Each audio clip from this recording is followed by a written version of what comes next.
रीवा में काबा। आप सफाई कर्मचारी तो नहीं है, आपको सांसद बनाया जाता संविधान पर। विकास के नाम से सांसद जी तो बहुत अच्छे हैं कागज पे। रीवा के सांसद जनार्दन मिश्रा के लिए 10 वर्षों के किए गए काम को लेकर कई सवाल हैं। सिमरिया विधायक अभय मिश्रा ने कई सवाल पूछे, जनता ने भी कई सवाल पूछे, लेकिन किसी भी सभा में कहीं भी किसी भी सोशल मीडिया प्लेटफॉर्म में जनार्दन मिश्रा द्वारा 10 वर्षों के किए गए काम का लेखा जोखा शायद ही दिया गया हो। खैर, उससे पहले आपको बता दें कि लोकसभा चुनाव के पहले चरण का प्रचार बुधवार शाम थम गया। इस चरण में 19 अप्रैल को मध्य प्रदेश सहित अन्य राज्य व केंद्र शासित प्रदेशों के 102 सीटों के लिए वोट डाले जाएंगे। देखा जाए तो मध्य प्रदेश में 19 अप्रैल को सीधी शहडोल, मंडला, जबलपुर, बालाघाट सहित छिंदवाड़ा में मतदान होगा। वहीं पर मध्य प्रदेश की सबसे चर्चित सीटों में से एक रीवा में 26 अप्रैल को मतदान होना है। कहते हैं कि चुनाव नेताओं के चेहरे और लुभावने वादों पर लड़े जाते हैं, लेकिन रीवा लोकसभा सीट में ना तो नेता का चेहरा है, यहां पर किसी डमी कैंडिडेट को यहां पर बीजेपी द्वारा उतारा गया है। ऐसा जनता का आरोप है कि उन्हें रबर स्टाम्प बताया जा रहा है। रीवा में सांसद ऐसा होना चाहिए, रिमोट कंट्रोल से नहीं चलना चाहिए। आजकल जो रिमोट कंट्रोल चल रहा है ये नहीं होना चाहिए। केवल ये माननीय शुक्ला जी के पीछे बैग उठाकर उनको सेट करने के अलावा इनका कोई काम नहीं है। और लेकिन विधानसभा में और देखा जाए तो विधानसभा से लेकर लोकसभा चुनाव तक प्रदेश में वोटों को बढ़ाने के लिए योजनाओं की बूटी ही ज्यादातर असरदार रही, लेकिन रीवा में सरकार की योजनाओं का कोई असर नहीं है, क्योंकि आपको दिखाते हैं वह सवाल जो विपक्षी प्रत्याशी नीलम अभय मिश्रा द्वारा लगातार रीवा के 10 वर्षों से सांसद रहे जनार्दन मिश्रा से पूछा जा रहा है, लेकिन उसका प्रति उत्तर कोई भी जवाब जनार्दन मिश्रा द्वारा नहीं दिया जा रहा है। यदि सच में उन्होंने 10 वर्षों तक ऐसे काम किए हैं जो कि सवाल पूछे जा रहे हैं, तो उन्हें इन सवालों का उत्तर बेबाकी से देना चाहिए, जिस तरह से वो बयानों के लिए जाने जाते हैं।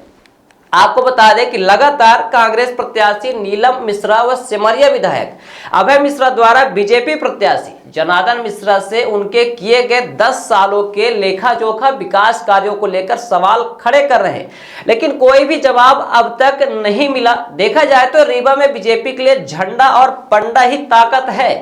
राजनीतिक पंडितों की माने तो यहाँ विकास, रोजगार के मुद्दे ही गायब हैं।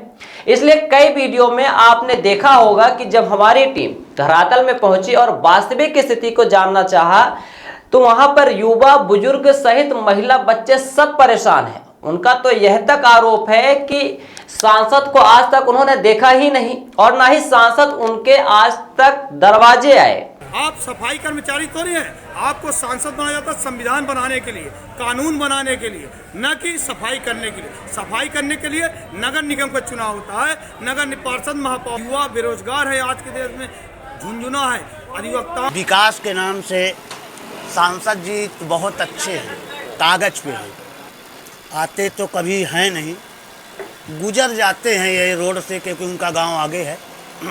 पानी मीठा नहीं आ रहा है, न सप्लाइन वाला आ रहा है, न सड़क है, न पानी है, न ही बिजली है, न मीठे पानी की व्यवस्था है। साफ सफाई की बात की जाए तो जनार्दन मिश्रा साफ सफाई करते देखे जाते हैं, लेकिन उसमें भी कोई फायदा या असर दिखता नजर नहीं आता है। साफ सफाई को लेकर भी अभय मिश्रा ने एक वीडियो जारी किया, जिसमें जनार्दन मिश्रा पर गंभीर आरोप लगाए हैं। कुल 32,62,000 रुपए दिया है स्वच्छता के नाम, कुल 10 वर्षों। इसको अगर प्रतिवर्ष बांट दिया जाए तो 3,26,000 8 विधानसभा मिलाकर, यानी प्रत्येक विधानसभा में प्रत्येक वर्ष बांट दिया जाए तो 40,000 रुपए मात्र प्रति विधानसभा। सांसद निधि से इनका 40,000 रुपए का योगदान है एक वर्ष में एक विधानसभा को स्वच्छता के लिए। इससे आप समझ सकते हैं। खैर, लोकसभा चुनाव में रीवा और सतना सीट पर मतदाताओं का मिजाज अलग रहा है। रीवा की जनता लंबे समय तक किसी एक नेता को प्रतिनिधित्व का मौका नहीं देती। इस सीट से आज तक किसी भी नेता को लगातार 3 बार सांसद बनाने और संसद पहुंचाने का अवसर जनता ने नहीं दिया। 3 नेताओं को ही लगातार 2 बार यहां से लोगों ने जिताया है। नेताओं को तीसरी बार जीत की हैट्रिक लगाने का मौका मिला पर जनता ने उन्हें विश्राम दे दिया। इस बार भाजपा के टिकट पर चुनाव लड़ रहे जनार्दन मिश्रा के पास रिकॉर्ड बनाने का मौका है, लेकिन उनके किए गए 10 साल के कार्यों में जो कि जनता द्वारा विपक्षी प्रत्याशी द्वारा लगातार सवाल पूछे जा रहे हैं, ऐसे में वह कटघरे में खड़े हैं। जबकि सतना की जनता गणेश सिंह को 4 बार चुनाव जिताकर यह मौका पहले दे चुके हैं, जबकि सीधी सीट पर भी हैट्रिक का रिकॉर्ड नहीं बन पाया। इस बार रीति पाठक के नाम रिकॉर्ड बन सकता था, लेकिन पार्टी ने उनको विधानसभा लड़ाकर यह मौका छीन लिया। रीवा के लोगों का अलग ही चुनावी मिजाज होता है। अपने निर्णय के चलते यहाँ के लोग कई बार चौंकाए भी हैं। कई बार राष्ट्रीय मुद्दों पर लोग प्रत्याशी जिताते रहे, तो कई बार ऐसे भी अवसर आए जब राष्ट्रीय स्तर की राजनीति हवा के विपरीत परिणाम सामने आए। इसके चलते दूसरे क्षेत्र के लोग भी रीवा के चुनाव परिणामों के बारे में जानना चाहते हैं। आपको बता दें कि रीवा लोकसभा सीट से नेतृत्व का सबसे अधिक अवसर महाराजा मार्तंड सिंह को मिला। रीवा सीट से वह 3 बार सांसद चुने गए। इसमें 2 बार निर्दलीय और 1 बार कांग्रेस के टिकट पर चुनाव जीते। निर्दलीय प्रत्याशियों में वह अब तक के सबसे सफल माने जाते हैं, क्योंकि दूसरे नेताओं का निर्दलीय प्रत्याशी के तौर पर काफी खराब प्रदर्शन रहा। इनके अलावा कांग्रेस के शिवदत्त उपाध्याय, भाजपा के चंद्रमणि त्रिपाठी और जनार्दन मिश्रा के साथ ही यमुना प्रसाद शास्त्री भी 2 बार चुनाव जीते, लेकिन दोनों अलग अलग दलों से जीते। पहली बार वर्ष 1977 में जनता पार्टी और वर्ष 1989 में जनता दल से वह चुनाव जीते। देखना दिलचस्प होगा कि रीवा की जनता, जो कि अपने चौंकाने वाले परिणाम के लिए जानी जाती है, इस बार रीवा लोकसभा सीट में क्या परिणाम देती है। कोई भी प्रत्याशी लगातार 3 बार सांसद नहीं बना है। देखना दिलचस्प होगा कि रीवा की जनता अप्रत्याशित परिणाम के लिए जानी जाती है। क्या इतिहास दोहराया जाएगा या फिर कुछ ही और ही परिणाम होगा। Every passionate child has a unique story. Mount Ara Convent School.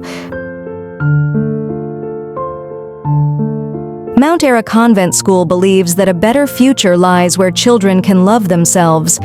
Mount Ara Convent School have trained and experienced teacher, modern infrastructure, van facility, big playground, pedagogically designed curriculum, CCTV surveillance in all classes. Nari. Number 7. Classes are available from nursery to 8th in English medium. You can contact on 942-433-7590, 990-7317817, or you can visit us on the address Mount Ara Convent School, near Yamuna Prasad, Shastri Mukh Badhir School, Topkhana, Rewa.